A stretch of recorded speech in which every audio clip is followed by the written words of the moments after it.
దాదాపు నెల రోజుల క్రితం అంబర్పేటలో తాగుబోతుల వల్ల రోడ్డు ప్రమాదంలో గాయపడి అప్పటి నుంచి ఆసుపత్రిలో చికిత్స పొందుతున్న సంజన ఆరోగ్య పరిస్థితి మెరుగుపడింది. ఇవాళ డిశ్చార్జ్ చేశారు వైద్యులు. అయితే ఆమె పూర్తిగా కోలుకోవడానికి మరికొన్ని రోజులు పట్టొచ్చని చెబుతున్నారు. పూర్తి వివరాలు మా ప్రతినిధి అరుణ్ అందిస్తారు.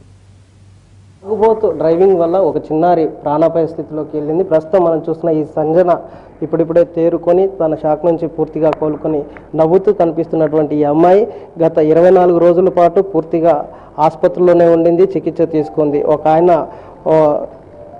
ఎంజాయ్ కోసం తాగి అలాగే వెహికల్ నడపడం వల్ల సొంత పని మీద ఊరికి వెళ్దామని పండక్కి వెళ్దామనే ఉద్దేశంతో పాపను ఎత్తుకొని బయటకు వచ్చిన సందర్భంలో కారుతో గుద్దిన తర్వాత ఈవిడ పరిస్థితి చాలా క్రిటికల్ సిచ్యువేషన్లో ఉండేది. అడావిడిగా ఆసుపత్రి తీసుకొచ్చినప్పుడు పూర్తిగా కోమాలో ఉన్నాయి. ప్రస్తుతం మనం చూస్తున్నాం పూర్తిగా తేరుకుంది. ఇక్కడ ఉన్నటువంటి గాయాల్ని తలకి జరిగిన గాయంతో కోమాలోకి వెళ్ళిన అమ్మాయిని పూర్తి స్థాయిలో చికిత్స చేసి ఆవిడని తేరుకునేలాగా చేశారు. అసలు ఆ రోజు జరిగిన సంఘటనకి అప్పుడు ఆమెని ఆసుపత్రిలో తీసుకొచ్చిన తర్వాత ప్రాణాపాయ స్థితి నుంచి పూర్తిగా తేరుకున్న అమ్మాయి వాళ్ళు ఈరోజు డిశ్చార్జ్ అవుతున్నారు. ఆసుపత్రి వర్గాల నుంచి దాదాపు 80% రికవరీ అయింది కాబట్టి ఆవిడని ఇంటికి పంపించాలనే ఉద్దేశంతో ఇక్కడ ఉన్నటువంటి వైద్యులు పంపిస్తున్నారు. నిజానికి ఆ సంఘటన జరిగిన తర్వాత పూర్తిగా కుటుంబం మొత్తం ఒక షాక్లో ఉండిపోయింది. 3 రోజుల పాటు చికిత్స చేసిన తర్వాత తల్లిని ఇంటికి పంపించడం జరిగింది. తన తీరు ఎలా ఉంది మేడం మీరు చెప్పండి, అంటే ఎలా ఉన్నారు? 3 రోజుల్లోనే ఇంటికి వెళ్ళారు కదా, పూర్తిగా తేరుకున్నారా? లేదండి, ఇంకా పెయిన్స్ అట్లాగానే ఉన్నాయి.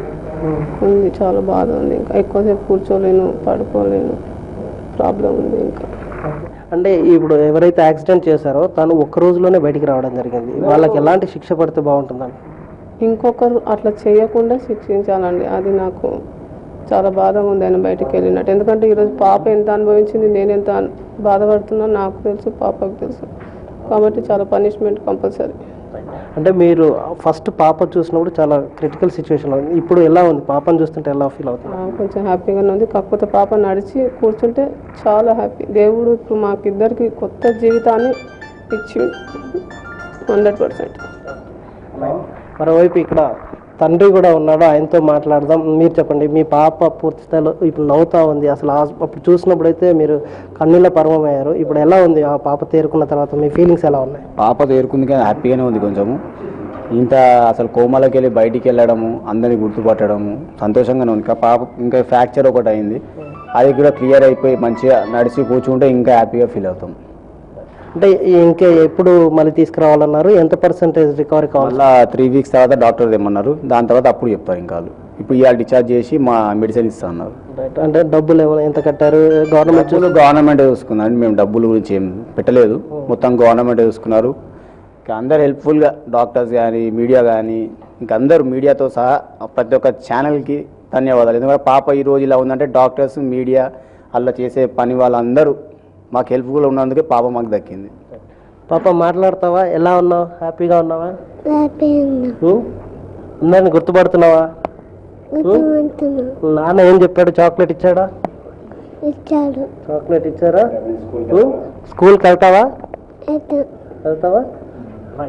ఇది పాప తీరును చూస్తే గతంలో ఉన్న తీరుకి ఇప్పుడున్న తీరుకు చాలా వేరియేషన్ కనిపిస్తుంది. మరోవైపు స్కూల్ వెళ్ళడానికి కూడా సిద్ధంగా ఉంది. 70 నుంచి 80% రికవరీ అయిన తర్వాత మరో 3 వారాల తర్వాత తీసుకురావాల్సి ఉంటుందని చెప్పినా మరికొంత ట్రీట్మెంట్ జరగాల్సి ఉంది. ఇంటి దగ్గర నుంచి ఉన్న తర్వాత కూడా మెడిసిన్తో రికవరీ అవుతుందని డాక్టర్లు చెప్పిన నేపథ్యంలో ఈరోజు ఆవిడని డిశ్చార్జ్ చేయబోతున్నారు. కామినేని హాస్పిటల్ నుంచి ఈరోజు డిశ్చార్జ్ అయిన తర్వాత మళ్ళీ 3 వారాల తర్వాత ఆవిడకి కావాల్సిన ట్రీట్మెంట్ ఇవ్వడానికి వైద్యులు సిద్ధపడుతున్నారు.